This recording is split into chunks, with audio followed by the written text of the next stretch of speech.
Siamo al porticciolo turistico di Sant'Antioco.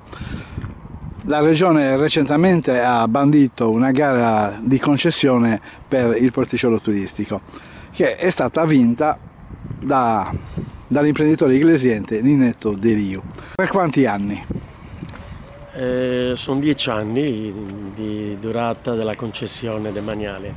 Ritengo innanzitutto bisogna intervenire giusto per metterlo in riordino, perché è abbandonato e naturalmente è un peccato, perché Sant'Antioco non merita questa situazione di degrado, soprattutto in questo porticciolo, perché oltre che per gli utenti di Sant'Antioco, della cittadinanza, ma anche per i turisti, perché i turisti, si sa, a Sant'Antioco iniziano dal 1° maggio con la festa patronale e poi prosegue sino a fine ottobre, quindi è un peccato vederlo così abbandonato. Noi abbiamo rilevato con una scommessa di lavorare seriamente, metterci d'impegno, sia io che mio figlio e tutto lo staff tecnico e operativo, per poter dare un po' più lustro a questo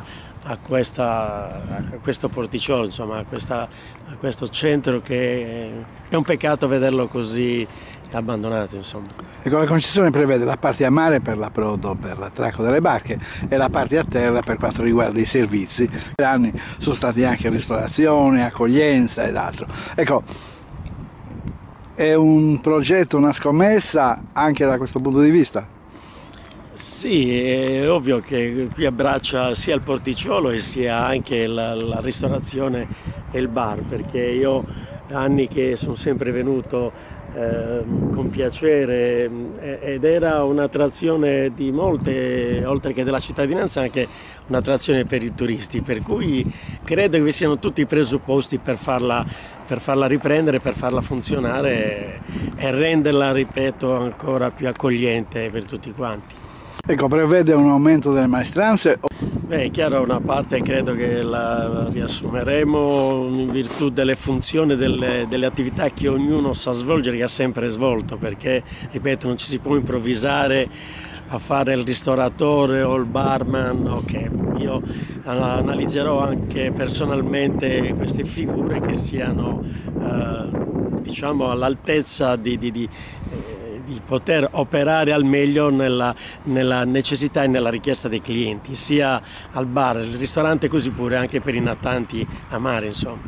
Pensa di poter istituire a portare delle novità che potrebbero incrementare ancora quello che abbiamo detto sino adesso? Sì, io credo di sì, anche perché adesso si è iniziata a muovere la macchina, che prima era una macchina burocratica, invece pare che si sia sbloccato diverse attività qui a Sant'Antioco, a iniziare dal ponte dell'Istimo alle bonifiche della ex Ardamag. Ci sono tutti i presupposti, anche da parte mia, quello di vedere un qualcosa un po' più in grande e soprattutto più organizzato, insomma. È chiaro che il piano Sulcis è qualcosa di ottimale, ma non deve pensare l'imprenditore soltanto ad attendere quelli che sono i finanziamenti pubblici. L'imprenditore deve anche avere la sensibilità di oltretutto mettere di tasca, e poi laddove giustamente vi sono anche queste opportunità finanziarie di contributi, che vengano utilizzate.